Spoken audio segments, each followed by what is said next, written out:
kita buka Yohanes pasal 20 ayat yang ke-19 sampai 23. Ketika hari sudah malam, pada hari pertama minggu itu, berkumpullah murid-murid Yesus di suatu tempat dengan pintu-pintu yang terkunci karena mereka takut kepada orang-orang Yahudi.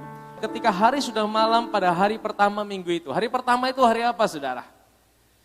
Hari pertama itu hari apa? Hari Minggu, saudara. Ya, hari pertama dari satu minggu adalah hari Minggu. Itulah sebabnya ya kenapa kita beribadah di hari pertama hari Minggu. Saudara tahu kenapa kita beribadah di hari Minggu? Bukan karena hari Minggu hari libur, saudara. Bukan karena hari Minggu adalah hari libur. Oh, karena kalender merah sehingga kita beribadah di hari Minggu. Bukan, saudara. Kalau saudara ditanya sama orang yang lain, kenapa beribadah di hari Minggu? Kenapa bukan di hari Sabtu? Bukankah Sabat itu hari Sabtu? Memang orang Yahudi merayakan ibadah mereka di hari Sabat tuh di hari Sabtu, saudara. Makanya Jumat sore mereka udah libur. Jumat sore mereka udah tutup, ya jam 6 sampai jam 6 sore besoknya. Kenapa kita tidak beribadah di hari Sabtu? Karena apa? Karena Kristus bangkit pada hari Minggu, saudara. Hari kemenangan kita orang Kristen, orang percaya adalah hari Minggu, saudara. Ya, karena kebangkitannya kita miliki sebuah pengharapan. Maka kita beribadah, kita merayakan kemenangan Tuhan di hari Minggu, saudara. Amin, saudara. Sehingga kalau ditanya kenapa orang Kristen tidak Alkitabiah, ibadahnya kok di hari Minggu? Kita merayakan ibadah kita di hari kemenangan Tuhan kita Yesus Kristus yang berikan kita kemenangan. Amin, saudara. Ya. Nah, mari terus, saudara. Berkumpullah murid-murid Yesus di suatu tempat dengan pintu-pintu yang terkunci karena mereka takut kepada orang-orang Yahudi. Jadi saudara, apa yang terjadi? Murid-murid Yesus sedang ketakutan, saudara. Ya, murid-murid Yesus sedang ketakutan. Kenapa mereka takut? Karena mereka takut sama orang-orang Yahudi. Kenapa mereka takut? Karena Yesus ya sudah mati dan mereka beberapa berkata sudah bangkit tapi mereka belum lihat dan mereka juga difitnah, menyebarkan berita bohong bahwa mereka menyembunyikan mayat Yesus, menebarkan hoax bahwa Yesus itu bangkit sehingga mereka dicari-cari orang Yahudi. Mereka mau dibunuh, mereka mau dianiaya, mereka dianggap sekte sesat. Saudara bisa bayangkan kalau seorang penista agama, ya kemudian dia punya grup, dia punya perkumpulan, dia punya organisasi, kepalanya udah ditangkap, yang lain dibubarkan, mereka dikejar-kejar. Apalagi kalau sudah hubungan dengan agama, saudara. Wah, itu sangat sensitif. Dan Yesus dianggap menista agama Yahudi, sehingga murid-muridnya juga dikejar-kejar, saudara. Mereka dalam ketakutan, saudara. Mereka dalam situasi yang sulit, sehingga apa? Mereka mengunci pintu-pintu rumah mereka. Mereka berkumpul di satu tempat dan mereka kunci pintu tempat mereka berkumpul, saudara. Saudara tahu apa artinya ini, saudara? Saudara, ketika seorang ketakutan, saudara, mereka akan mengunci diri mereka. Dan mereka pikir bahwa pintu yang terkunci itu yang menjadi keamanan dalam hidup mereka. Saudara tahu, pintu yang terkunci pun tidak bisa berikan mereka damai sejahtera. Sebenarnya pesan Tuhan apa buat kita? Apapun yang kita punya, apapun yang bisa kita andalkan dalam hidup ini, tidak bisa berikan kita sebuah jaminan keamanan dalam hidup ini. Amin, saudara?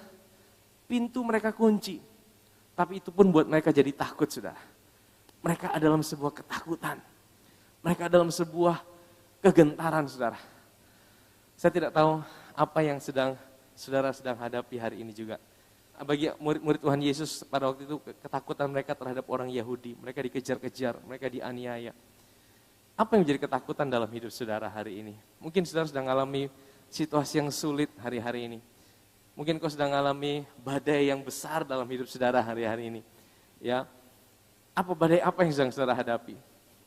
Mungkin badai Seroja yang barusan datang, saudara.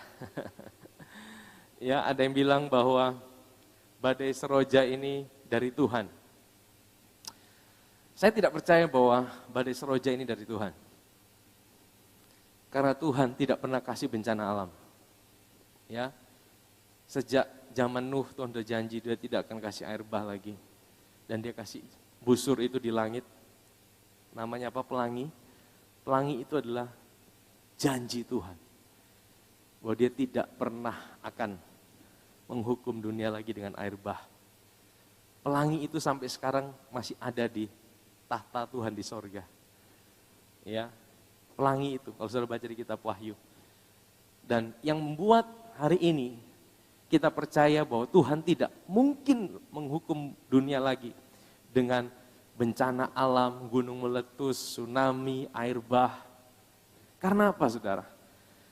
Karena 2000 tahun yang lalu Yesus Tuhan kita sudah tergantung di atas kayu salib untuk menanggung setiap penghukuman bagi kita. Kalau hari ini Bapa di sorga masih hukum dunia, masih hukum saudara dan saya orang percaya dengan bencana alam, dengan tsunami, dengan air bah, dengan badai seroja. Artinya apa? Karya Kristus itu tidak ada artinya 2000 tahun yang lalu. Amin saudara. Terus badai-badai itu datang dari mana? Saya percaya kita tinggal di dunia yang sudah jatuh. Dunia warisan daripada Adam yang sudah jatuh dalam dosa. Adalah dunia yang terus akan mengalami penuaan. Bencana demi bencana. Dan memang menjelang kedatangan Tuhan yang kedua kali. Bencana itu akan semakin banyak saudara. Dan itulah tanda-tanda yang sudah dituliskan oleh Alkitab. Dan itu juga ulah manusia sebenarnya. Ya, yang tidak bisa merawat dunia ini. Tapi memang itu sudah akan terjadi seperti itu. Dan sampai ada waktunya nanti Tuhan akan pulihkan kembali dunia yang kita tinggal dengan langit yang baru dan bumi yang baru. Pada waktu apa? Pada waktu kedatangannya yang kedua kali. Amin saudara. Itu Tuhan janjikan buat kita orang percaya. Selain dia kasih kita tubuh yang baru, dia akan ganti dunia ini dengan dunia yang baru. Karena dunia sekarang tidak bisa lagi ditinggali. Nanti Tuhan akan kasih ganti dunia yang baru. Amin saudara. Alkitab mencatat seperti itu. Ya, dan itu pengharapan kita orang-orang percaya. Nanti tidak akan ada lagi bencana alam. Nanti tidak akan ada lagi seroja, saudara. Ya, nah, memang ini satu hal yang mengejutkan, saudara. Buat saya secara pribadi. Begitu badai itu, wah luar biasa. Ya, dan saudara takut tidak ngadepin badai seroja barusan? Takut tidak, saudara? Wah, ada yang berkata, saya tidak takut. Tidak saudara, saya juga sempat takut saudara. Karena apa saudara? Kayaknya dalam rumah pun tidak aman saudara. Sudah kunci semua, anginnya begitu besar. Tapi orang Kristen tidak boleh terus tinggal dalam ketakutan. Amin saudara. Tapi kalau mengalami kekhawatiran, ketakutan, itu adalah sesuatu yang wajar karena kita masih injak bumi. Karena kita masih punya daging saudara ya. Kalau saudara sudah jadi malaikat, sudah tidak punya daging lagi, saudara tidak bisa takut saudara. Karena kita masih ada warisan Adam, yaitu tubuh, daging, dan juga sifat-sifat dosa. Itu yang men-trigger kita untuk takut, saudara. Itu normal. Tapi jangan biarkan ketakutan itu menguasai hidup saudara dan saya. Amin, saudara. Murid-murid takut, saudara. Mereka ada berkumpul bersama-sama.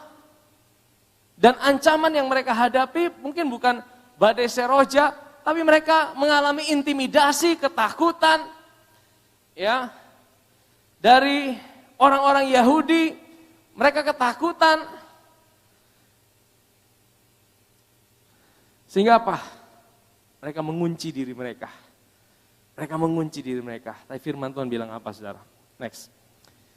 Firman Tuhan bilang gini. Pada waktu itu pada waktu apa? Pada waktu mereka takut itu saudara. Pada waktu mereka sedang ketakutan itu, firman Tuhan bilang apa? Datanglah Yesus dan berdiri di mana? Berdiri di mana? Saudara, bukan kebetulan firman Tuhan bilang Yesus berdiri di tengah-tengah mereka. Kenapa dikatakan Yesus berdiri di tengah-tengah mereka? Karena Yesus ingin menjadi pusat daripada apa yang sedang mereka hadapi.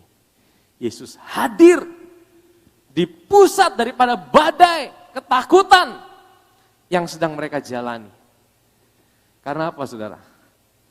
Kalau Yesus berdiri di pinggir, Yesus tidak akan jadi pusat perhatian. Betul ya saudara? Kalau di ruangan ini, saudara mungkin sedang di belakang sana di kamar mandi, mungkin tidak ada yang lihat saudara. Tapi kalau saudara berdiri di tengah-tengah, semua orang akan lihat saudara. Betul? Saudara akan jadi pusat perhatian. Kenapa Alkitab mencatat Yesus masuk? Bagaimana cara Yesus masuk saudara? Pintu terkunci semua. Ada yang tahu cara Yesus masuk? Ada yang bilang, mungkin ada jendela, dia masuk lewat jendela. Tidak saudara ya. Bagaimana cara Yesus masuk? Yesus masuk pakai tubuh kemuliaan. Ya, ini pengharapan buat kita. Ini kita masih dalam berita Paskah. Kabar Paskah yang salah satu kabar kebangkitan yang baik buat kita adalah kita akan punya tubuh yang sama dengan yang Yesus punya setelah kebangkitan. Tubuh yang sama itu apa saudara? Tubuh yang bisa tembus tembok. Tubuh yang punya daging, tapi daging ini bukan daging dari tanah. Tapi tubuh ini adalah tubuh rohaniah yang dari Tuhan. Bisa makan ikan bakar. Betul tidak saudara? Yesus makan ikan bakar bersama muridnya. Dia tembus tembok, tapi tubuhnya bisa tembus tembok saudara. Dan tidak bisa sakit lagi saudara. Sebenarnya kita hari ini bergumul dengan sakit penyakit. Saya bilang gini saudara, sebagai orang percaya, kita nih sebenarnya tidak pernah kalah. Tidak pernah kalah apa saudara? Kalau kita sakit, kita berdoa untuk kesembuhan. Salah tidak saudara? Tidak salah saudara. Kita minta memperkatakan apa yang Tuhan bisa kerjakan, tidak salah.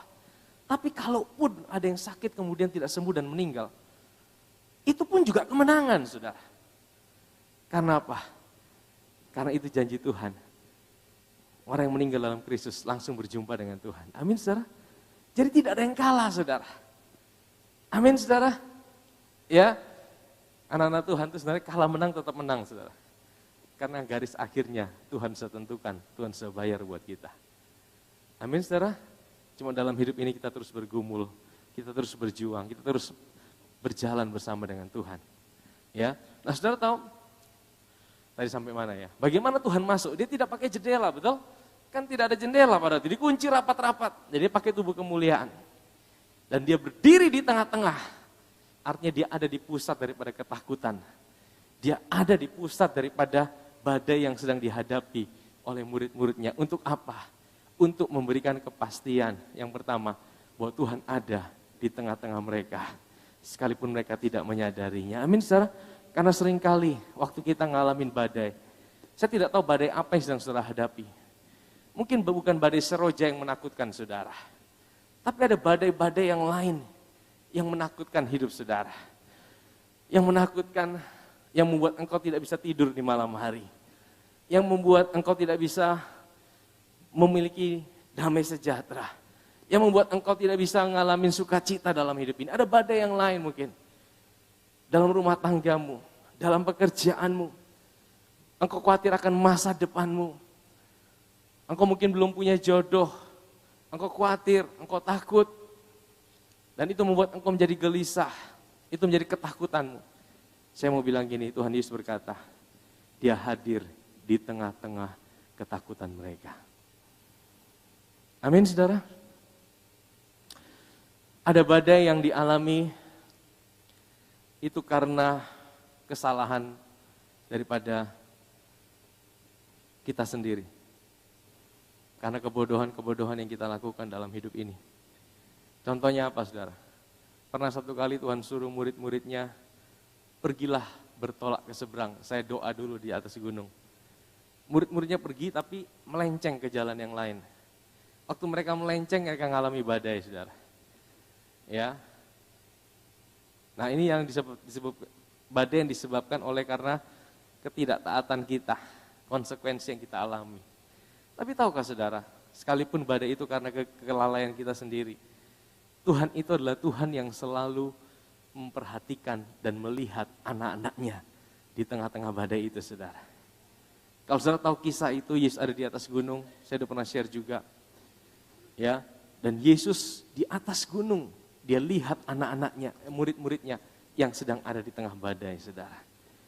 Ini gambaran dari kita hari ini. Kalau mungkin ada badai yang kau alami, itu karena kebodohan saudara sendiri yang saudara lakukan dalam hidup ini. Percayalah bahwa Tuhan itu juga ada di tengah-tengah badai itu, saudara. Dia tidak pernah tinggalkan saudara. Amin, saudara. Ya, ada badai yang Tuhan luputkan dari hidup kita. Ada badai yang Tuhan tidak izinkan kita masuk di dalamnya. Ya, saya sering kali bilang gini, kita selalu harus punya alasan untuk bersyukur. Karena apa? Ada banyak hal mungkin yang kita tidak tahu, Tuhan itu luputkan kita. Karena kita tidak tahu apa yang ada di depan kita, saudara. Kita tidak pernah tahu apa yang akan terjadi beberapa jam ke depan. 1 hari ke depan, 1 minggu ke depan. Ada banyak hal buruk yang mungkin Tuhan luputkan dari hidup kita. Dan kita tidak sadar itu. Ya, tapi ada juga yang Tuhan izinkan kita untuk kita masuk di dalamnya. Ya, satu kali Yesus juga pernah bersama dengan murid-muridnya, betul?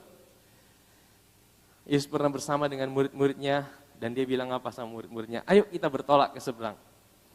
Dan waktu Yesus ajak murid-muridnya bertolak ke seberang, saudara, Yesus langsung apa? Langsung tidur.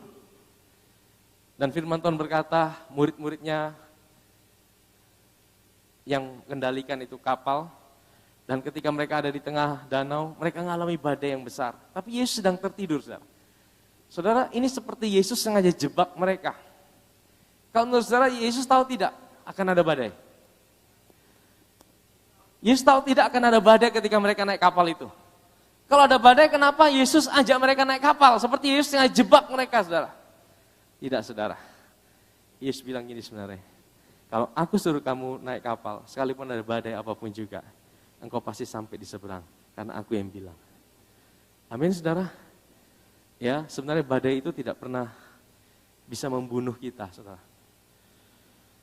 Yang menjadi persoalan buat kita, itu sebenarnya bukan masalah itu sendiri. Saya mempelajari, saya merenungkan, saudara. Yang menjadi persoalan buat kita, itu bukan masalah itu sendiri, tapi respon kita terhadap masalah. Itu yang menjadi persoalan buat kita. Masalah tidak akan menghancurkan hidup saudara. Masalah tidak akan membunuh hidup saudara. Yang membunuh kita, yang menghancurkan kita adalah respon kita terhadap setiap masalah yang kita hadapi. Amin, saudara? Murid-murid berteriak apa? Guru! Engkau mau kami binasa? Engkau mau kami mati? Saudara bisa bayangkan ketakutan mereka? Mungkin ada juga yang barusan mengalami ketakutan seperti itu. Orang yang tidak pernah kenal Tuhan, wah langsung teriak Tuhan semua hari Minggu. Ketika angin begitu, badai begitu besar, semua langsung ingat nama Tuhan. Bagus juga kadang-kadang ya. Ada badai seperti ini, orang yang tidak pernah kenal Tuhan akhirnya mulai berseru sama nama Tuhan. Tuhan tidak pernah kasih badai, tapi Tuhan bisa pakai semua situasi yang ada untuk membuat orang sadar bahwa hidup mereka ini sebenarnya sangat tidak ada artinya dibandingkan kekuatan alam yang ada. Makanya orang mesti selalu datang sama Tuhan, bersandar sama Tuhan, menyadari bahwa kita tidak bisa hidup tanpa Tuhan. Amin, saudara? Nah, mereka teriak, Guru, engkau mau kami binasa? Yesus langsung bangun. Ya, yang Yesus teduhkan pertama kali memang badai. Badai yang ada di luar. Saya sudah pernah share ini juga, saudara. Dia langsung teduhkan badai itu. Bagi Yesus, saya pernah bilang juga, untuk meneduhkan badai yang ada di luar hidup kita, itu sangat mudah. Tapi yang lebih susah, itu meneduhkan badai dalam hati kita. Badai seroja mungkin 1 minggu, 2 minggu, sebulan selesai. Tapi ada badai-badai yang lain yang terus ada dalam hati kita. Buat kita tidak bisa tidur, buat kita tidak bisa tenang, buat kita tidak bisa mengalami sebuah damai sejahtera. Nah, coba kita kembali ke Yohanes pasal 20. Pada waktu itu datanglah Yesus dan berdiri di tengah-tengah mereka. Dan berkata apa? damai sejahtera bagi kamu. Perkataan pertama yang Yesus katakan adalah damai sejahtera bagi kamu. Ya. Dan ini satu perkataan yang sangat penting, saudara. Yang sangat penting. Karena damai sejahtera itu bukan bicara tentang badai yang ada di luar. Damai sejahtera itu bukan bicara tentang badai yang ada di luar hidup kita. Damai sejahtera itu bicara tentang apa yang ada dalam hati kita, saudara. Dan bagi Tuhan itu yang paling penting, saudara. Saya tunjukkan ayat berikutnya. Dan sesudah berkata demikian, ia menunjukkan tangannya dan lambungnya kepada mereka. Murid-murid itu bersuka cita ketika mereka melihat Tuhan. Ayat 21. Maka kata Yesus sekali lagi apa? Damai sejahtera bagi kamu. Jadi saudara, kalau satu perkataan diulangi sampai 2 kali, saudara, itu kira-kira penting tidak, saudara? Penting, saudara. Yesus ulangi perkataan damai sejahtera bagimu. Terus dia tunjukkan tangannya. Murid-murid mukanya bersuka cita. Dia ulangi lagi, damai sejahtera bagimu. Kalau sampai dia ulangi 2 kali, itu berarti itu sangat penting. Itu sangat penting. Amin, saudara. Damai sejahtera itu di mana, saudara? Di dalam hati kita. Ya. Artinya apa? Bagi Tuhan, tadi saya bilang, yang terpenting itu bukan apa yang ada di luar kita terlebih dahulu. Sekalipun Tuhan itu juga peduli dengan apa yang ada di luar kita. Bapa kita tahu dan dia peduli akan apa yang kita alami. Amin, saudara. Tapi bagi Tuhan yang paling penting, yang terpenting adalah damai sejahtera yang ada di dalam hati kita. Amin, saudara.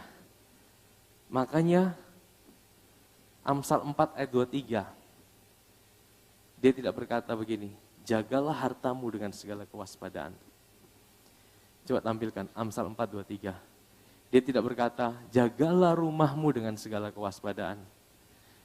Dia tidak berkata, jagalah apa yang kau punya dengan segala kewaspadaan. Tapi dia berkata, jagalah apa?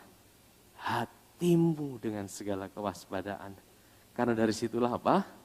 Terpancar kehidupan. Amin, saudara. Karena kalau hati kita, ya, damai sejahtera tidak ada, itu biasanya yang lain-lain yang buruk akan datang dalam hidup kita. Makanya Tuhan bilang yang paling penting dalam hidup ini adalah damai sejahtera, saudara. Dan damai sejahtera itu tidak bisa kita beli di mana-mana. Damai sejahtera itu tidak bisa kita dapatkan dengan kekuatan kita sendiri. Damai sejahtera itu tidak bisa kita dapatkan dengan kalau kita punya harta yang banyak. Tadi pagi saya masih dengar sebuah kesaksian, bukan kesaksian ya, film, ada kisah seorang pengusaha di Cina sana, pengusaha muda, kaya, bunuh diri dengan anaknya yang masih bayi. Karena depresi. Saudara, kaya, cantik, punya segalanya, tapi depresi, saudara. Bunuh diri, terjun dari lantai dengan anaknya. Saudara bisa bayangkan? Itu berarti apa? Berarti dia tidak punya damai sejahtera. Ya. Kekayaannya dia, apa yang dia punya, ya. Artis-artis yang punya ketenaran, yang punya follower banyak, tidak menjamin juga mereka punya damai sejahtera. Jangan taruh damai sejahtera, saudara, berdasarkan apa yang kau punya dalam hidup ini. Amin, saudara. Taruh damai sejahteramu pada siapa yang punya hidupmu, yang mati dan bangkit buat hidupmu. Amin, saudara. Makanya, saudara, kalau perhatikan, ini seperti Tuhan ulangi. Coba. Yohanes 19, 20 ayat 19, kan Tuhan sudah bilang ini, coba. Saya ulangi ya. Damai sejahtera bagi kamu. Kemudian apa? Ayat 20 dia tunjukkan, ayat 21, diulangi lagi, damai sejahtera bagi kamu. Tapi di tengah-tengah 2 kali dia ulangi, di tengah-tengah dia kasih tahu apa saudara? Ayat yang ke-20 dia bilang, dia tunjukkan apa? Coba. Dan sesudah berkata demikian, ia menunjukkan apa? Tangannya dan lambungnya kepada mereka. Maksudnya tangannya apa saudara? Tangannya itu ada lubang paku. Ya, saya udah pernah share. Yesus bangkit itu, dia tidak pakai tubuhnya yang lama. Waktu dia bangkit itu tubuhnya adalah tubuh yang baru saudara. Tubuh yang tidak bisa, yang tidak ada cacat lagi. Jadi saudara, waktu Yesus naik di atas kayu salib itu tubuhnya itu mukanya tidak berbentuk manusia. Janggutnya dirabek, mukanya semua penuh dengan luka. Matanya mungkin sudah hancur, dipukul. Kepalanya mungkin udah retak-retak. Dagingnya semua habis, tulang-tulangnya kelihatan. Jadi kalau Yesus bangkit, dia tidak pakai tubuh itu saudara. Dia bangkit pakai tubuh yang baru, yang tidak ada cacat, tidak ada celah. Tapi kenapa dia tinggalkan ada cacat seperti bekas luka di tangannya dan di lambungnya? Sepertinya Yesus itu kok kalau pergi operasi plastik kok tidak sekaligus begitu loh. Kok tanggung-tanggung. Kalau sudah diperbaiki semua ya kasih total semua, jangan ada kasih sisa begitu. Betul tidak saudara? Kalau saudara memperbaiki sesuatu mau kasih sisa sedikit atau kasih total semua.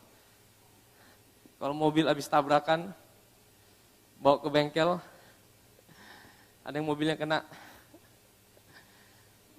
Kalau mau dicat, mau dikasih sisa atau kasih total semua, kasih seperti baru.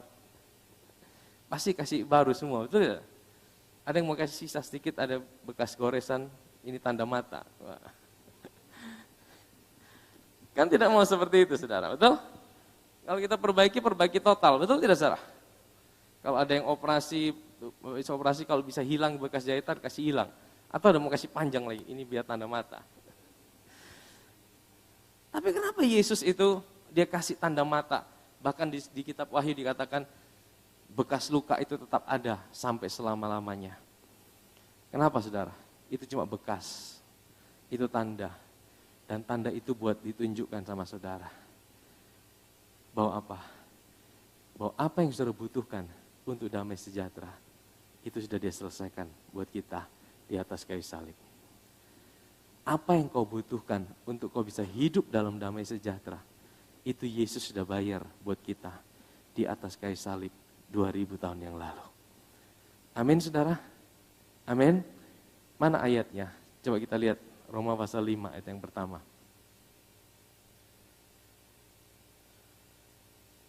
Sebab itu, kita yang dibenarkan karena iman, kita hidup dalam damai sejahtera dengan Allah oleh karena Tuhan kita, Yesus Kristus. Jadi Tuhan mau bilang gini sebenarnya, kalau kamu tahu kamu dibenarkan karena iman, kamu tidak perlu takut kehilangan damai sejahteramu. Engkau bisa selalu punya damai sejahtera dalam segala situasimu. Bahkan dalam kegagalanmu sekalipun, engkau bisa tetap punya damai sejahtera. Karena apa? Karena engkau tahu, Tuhan bilang, aku selalu ada bersamamu. Apa sih yang buat kita jadi takut dalam hidup ini? Sebenarnya akar dari segala ketakutan kita adalah ketika kita berpikir bahwa kita menjalani segala sesuatu itu, Tuhan itu tinggalkan kita. Betul tidak saudara?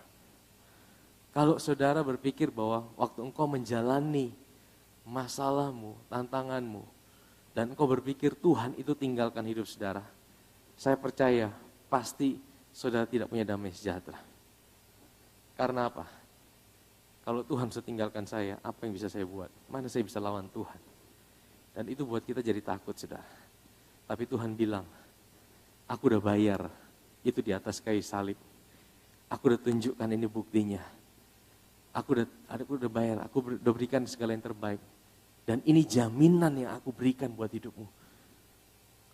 Aku ada bersamamu bukan karena engkau baik, Aku tidak pernah tinggalkan engkau bukan karena engkau tidak pernah gagal. Aku selalu ada bersamamu, bahkan dalam situasimu yang terburuk sekalipun. Aku tidak pernah biarkan engkau berjalan sendirian. Amin saudara. Percayakah saudara, kalau saudara sadar itu, bahkan di tengah-tengah situasi yang terburuk sekalipun dalam hidupmu, engkau menyadari Tuhan ada bersamamu, engkau akan cepat bangkit kembali. Waktu engkau sakit, kalau engkau merasa Tuhan tinggalkan hidup saudara, wah itu berat saudara. Engkau tambah sakit saudara. Engkau tambah lemah. Ya, saya mau kasih kesaksian. Minggu lalu mungkin ya. Kami sekeluarga kena COVID sebenarnya saudara. Tapi Tuhan pulihkan dengan cepat saudara. 5 hari selesai. Saya sempat kehilangan penciuman 1 hari. 1 hari kehilangan penciuman saudara. Saya mau saksikan ini karena saya tahu, supaya kita tahu COVID itu bukan aib saudara. Ya, kalau saudara ada yang kena, percaya bahwa Tuhan tidak pernah tinggalkan saudara. Kalau saudara merasa, waduh Tuhan hukum saudara, Tuhan tinggalkan saudara, wah saudara tambah sakit saudara. Saudara tambah lemah saudara.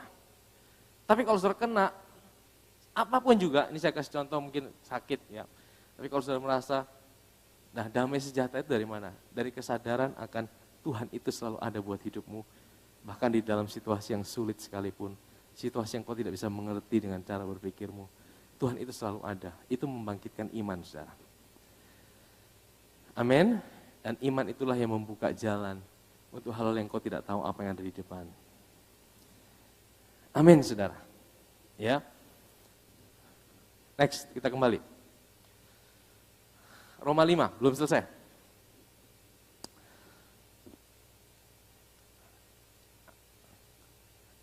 Oleh Dia, kita juga beroleh jalan masuk oleh iman kepada kasih karunia ini. Jadi damai sejahtera itu menjadi sebuah dasar sebenarnya. Ya, kita dibenarkan karena iman, kita punya damai sejahtera. Karena kita punya damai sejahtera, maka ada jalan yang terbuka untuk kita ngalamin kasih karunia Tuhan. Di dalam kasih karunia ini kita berdiri dan kita bermegah dalam pengharapan akan menerima kemuliaan Allah. Jadi anak Tuhan, orang Kristen, orang percaya, dasar kita adalah pengharapan saudara. Amin saudara. Ya, pengharapan itulah yang menjadi kekuatan buat kita. Kalau saudara kita tidak punya lagi pengharapan dalam hidup ini, kita akan menjadi orang-orang yang paling malang di dunia ini saudara. Karena pengharapan kita itu yang menggerakkan kita untuk tetap maju saudara. Pengharapan itu yang menggerakkan kita untuk kita tetap berjalan. Ibrani mengatakan pengharapan itu seperti sauh yang kuat. Dia seperti jangkar yang kuat yang membuat kapal kita tidak bisa hancur diterpa badai. Karena ada jangkar yang kuat itu saudara. Dan pengharapan kita ada di dalam Kristus. Makanya tadi saya bilang, anak Tuhan kalah menang sebenarnya kita tetap menang saudara. Tapi kalau kita bisa mengalami terus kemenangan demi kemenangan dalam hidup ini, bukankah lebih baik? Amin saudara. Kita kembali ke Roma pasal 5. Dan bukan hanya itu saja, kita malah bermegah juga dalam kesengsaraan kita. Ada yang bisa bermegah dalam kesengsaraan? Ini ayat yang sulit loh saudara. Waduh, mana bisa bermegah dalam kesengsaraan? Ini pastor omong enak saja. Emang tidak mudah saudara. Tapi kalau kita sadar, ada damai sejahtera Tuhan dalam hidup kita. Kita sadar Tuhan ada selalu bersama kita. Bahkan di tengah-tengah kesengsaraan, kita bisa tetap bermegah. Amin saudara. Kita bisa tetap bersyukur, Tuhan Engkau baik Tuhan. Saya tidak tahu apa yang terjadi, tapi saya percaya bahwa Tuhan ada bersamaku, Dia tidak pernah tinggalkan aku. Tuhan punya rancangan yang terbaik buat hidupku. Aku bisa tetap bermegah di dalam kesengsaraan. Karena kita tahu bahwa kesengsaraan itu menimbulkan apa? Ketekunan. Dan ketekunan menimbulkan apa? Tahan uji. Ya, sekarang kita mau tahan uji di tempat ini. Dalam bahasa Inggrisnya karakter. Ketekunan menimbulkan karakter. Tapi akarnya apa? Damai sejahtera itu saudara. Kalau saudara hidup dalam damai sejahtera terus, saudara akan kuat menghadapi badai. Saudara akan kuat menghadapi badai apapun juga, saudara. Amin, saudara. Ya, waktu Yesus berkata, Shalom, itu badai itu tenang. Shalom yang sama itu ada dalam hidup saudara. Amin, saudara. Ya, ketekunan menimbulkan tahan uji, dan tahan uji menimbulkan apa? Pengharapan. Ayat yang kelima. Dan pengharapan apa? Tidak mengecewakan, karena apa? Kasih Allah telah dicurahkan dalam hati kita oleh Roh Kudus yang telah dikaruniakan kepada kita. Ya. Jadi saudara, Tuhan kasih Roh Kudus dalam hidup kita untuk mencurahkan kasih Allah. Roh Kudus itu tidak dikasih buat kita untuk mengingatkan kita akan betapa beratnya masalah kita. Roh Kudus itu diberikan buat kita, bukan untuk menunjukkan kegagalan demi kegagalan kita. Tapi Roh Kudus diberikan dalam hidup kita untuk mencurahkan kasih Allah. Makanya saudara, kenapa Yesus itu mau berdiri di tengah-tengah? Supaya kita tidak fokus dengan masalah kita. Kita tidak fokus dengan persoalan kita. Roh Kudus akan ingatkan buat kita bahwa ada Tuhan di tengah-tengah apa yang kita sedang jalani. Amin, saudara. Waktu kita menyadari itu, Tuhan terima kasih. Aku tahu Tuhan ada bersamaku. Aku tahu Tuhan tidak pernah tinggalkan aku. Roh Kudus ingatkan kita akan kasih Allah. Apa yang terjadi, saudara? Bagi Dialah yang dapat melakukan jauh lebih banyak daripada apa? Apa yang dapat kita doakan atau pikirkan, seperti yang ternyata dalam kuasa yang bekerja di dalam. Sebanyak kita mau bahwa Tuhan melakukan jauh lebih banyak daripada apa yang kita doakan, apa yang kita pikirkan. Tapi ayat ini tidak berdiri sendiri, saudara. Kita orang Kristen sering comot-comot ayat, kita jadikan dasar. Tapi sebenarnya ayat ini tidak berdiri sendiri. Ayat ini dari ayat 16, saudara. Coba kita baca ayat 16. Ayat 16 sampai 20. Aku berdoa, kata Rasul Paulus, supaya ia menurut kekayaan dan kemuliaannya menguatkan dan meneguhkan kamu oleh rohnya yang ada di dalam batinmu. Jadi Roh Kudus itu dalam batin kita untuk apa? Menguatkan dan meneguhkan. Ya, aku berdoa supaya ia menurut kekayaan dan kemuliaannya meneguhkan, ayat 17, sehingga oleh imanmu apa? Kristus diam dalam hatimu dan kamu berakar serta berdasar di dalam. Jadi saudara, kalau saudara mengalami tantangan, badai, kadang-kadang kita merasa Tuhan itu tidak ada. Betul tidak, saudara? Tuhan, engkau ada di mana? Memang waktu kita mengalami masalah, seringkali perasaan kita yang lebih bermain. Betul tidak, saudara? Waktu saudara dikuasai oleh ketakutan, intimidasi, perasaan itu lebih kuat bicara daripada iman kita. Dan kita merasa, Tuhan, engkau ada di mana, Tuhan? Makanya Rasul Paulus berkata, oleh imanmu Kristus diam di dalam. Jadi Rasul Paulus tidak berkata oleh perasaanmu. Kalau perasaan kita itu berubah-berubah, saudara. Bisa naik turun. Tapi oleh iman artinya apa? Saudara rasa atau tidak rasa? Saudara merasa Tuhan hadir atau tidak hadir? Kalau di gereja semua, wah rasanya Tuhan itu hadir. Tapi kalau kita sedang mengalami masalah, rasanya Tuhan itu ada di mana? Ya kan? Tapi firman Tuhan katakan, oleh imanmu, Kristus diam dalam hatimu. Dan kamu berakar serta berdasar di dalam kasih. Kasih ini bukan kasih kita pada Tuhan, kasih ini kasih Tuhan sama kita. Waktu engkau selalu menyadari kasih Tuhan, waktu engkau selalu menyadari kasih-Nya yang tidak pernah berhenti dalam hidupmu, bahkan dalam situasi yang sulit sekalipun. Saudara tahu, waktu kita ngalamin badai yang seperti barusan ini, saudara. Saudara, kita seperti terputus hubungan semua, saudara. Mau komunikasi susah, mau keluar susah. Saudara mau telepon siapa, saudara? Semua orang ngalami yang sama. Kalau saudara harapkan manusia, waduh susah, saudara. Betul ya, saudara? Di saat-saat seperti ini, saudara, kita perlu menyadari bahwa Tuhan itu tidak pernah tinggalkan kita. Amin saudara. Kristus berakar serta berdasar dalam hati kita. Kita tahu bahwa kasihnya tidak pernah berubah dalam hidup kita. Next, terus. Nah, aku berdoa supaya kamu bersama-sama dengan segala orang kudus dapat memahami betapa lebarnya, betapa panjangnya, betapa tingginya, dan betapa dalamnya kasih Kristus. Sekalipun, next, 19, dan dapat mengenal kasih itu. Sekalipun apa? Ia melampaui apa? Segala pengetahuan. Aku berdoa supaya kamu dipenuhi di dalam seluruh kepenuhan Allah. Baru ada ayat 20 itu.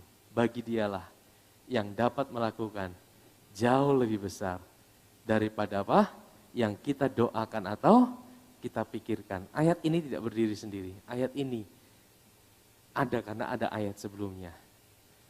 Jadi saudara, kalau saudara mau Tuhan melakukan yang jauh lebih besar daripada apa yang dapat saudara pikirkan dan doakan, selalu sadari kasih Tuhan, selalu sadari penyertaannya, selalu sadari dia Tuhan yang tidak pernah tinggalkan saudara. Itu damai sejahtera saudara. Dan damai sejahtera itu membuka segala pintu yang lain dalam hidup saudara dan saya. Amin saudara. Jangan biarkan damai sejahtera itu meninggalkan hidup kita. Jangan biarkan pikiran kita lebih fokus dengan persoalan kita, masalah kita, tantangan kita. Karena waktu kita fokus dengan masalah kita, persoalan kita, saya percaya saudara, iman kita akan jadi lemah. Dan iman kita yang jadi lemah itu saudara, itu kita gampang sekali dikalahkan. Tapi waktu kita fokus dengan Tuhan, kasih-Nya, karyanya dalam hidup kita, ada damai sejahtera, ada iman yang dibangkitkan. Dan iman yang dibangkitkan itu saudara, itu yang bisa membuat tiba-tiba ada pintu yang terbuka yang kau tidak pernah bayangkan sebelumnya. Bagi dialah yang dapat melakukan jauh lebih besar daripada apa yang dapat kita doakan dan pikirkan. Amin saudara? Amin? Kita kembali ke Yohanes. Maka kata Yesus sekali lagi, damai sejahtera bagi kamu. Sama seperti Bapa mengutus aku, demikian juga sekarang aku mengutus kamu. Jadi Tuhan kasih kita sebuah perintah yang sama seperti yang dia alami dari Bapa. Jadi Tuhan bilang gini, hari ini engkau juga bisa berjalan di bumi dengan damai sejahtera. Aku pun berikan kamu itu. Sama seperti Bapakku memberikan aku perintah itu saudara. Bukan berarti engkau tidak mengalami tantangan, bukan berarti engkau tidak mengalami masalah. Saya seringkali bilang gini, masalah itu pasti selalu ada saudara. Masalah itu datang tanpa diundang saudara. Betul tidak saudara? Kita tidak usah cari masalah, masalah akan datang cari kita setiap waktu. Tapi tadi statement yang di awal saya bilang ini, masalah itu tidak akan membunuh kita. Masalah tidak akan menghancurkan hidup kita. Tapi seringkali respon kita terhadap masalah, itu yang membuat kita jadi lemah saudara. Respon kita terhadap masalah, itu yang menghancurkan hidup kita. Amin saudara. Sehingga apa Tuhan mau? Bagaimana ada damai sejahtera? Ingat apa yang dia kerjakan buat kita. Ingat tangan yang berlubang. Ingat yang dia sudah. Jadi dasar kita sebenarnya cuma itu saudara. Kita tidak bisa dapatkan damai sejahtera dari yang lain. Damai sejahtera dari yang lain itu cuma apa? Damai sejahtera yang palsu saudara. Tapi damai sejahtera yang sejati ketika kita ingat dan sadar akan apa yang Yesus sudah kerjakan buat kita 2000 tahun yang lalu. Amin saudara. Dan itulah kekuatan buat kita. Ya. Next. Ayat yang ke-22. Dan sesudah berkata demikian, ia menghembusi mereka dan berkata, terimalah Roh Kudus.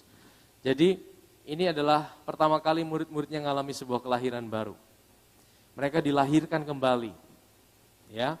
Sayang Yudas tidak ada di sini. Yudas sudah bunuh diri, saudara. Coba kalau tidak dia bisa mengalami kelahiran baru. Jikalau kamu mengampuni dosa orang, dosanya diampuni. Dan jikalau kamu menyatakan dosa orang tetap ada, dosanya tetap ada. Yesus bilang gini, oleh karena kematianku di atas kayu salib, ya, Roh Kudus itu akan menginsafkan orang akan karyaku. Jadi waktu kita sampaikan kabar baik, Roh Kudus itu bekerja, saudara. Waktu kita sampaikan kabar baik, Kabar baik apa? Tentang apa yang Yesus kerjakan. Apa yang Yesus sudah kerjakan di atas kayu salib, kematian dan kebangkitannya. Saya percaya bukan karena hebatnya pengkhotbah omong, saudara.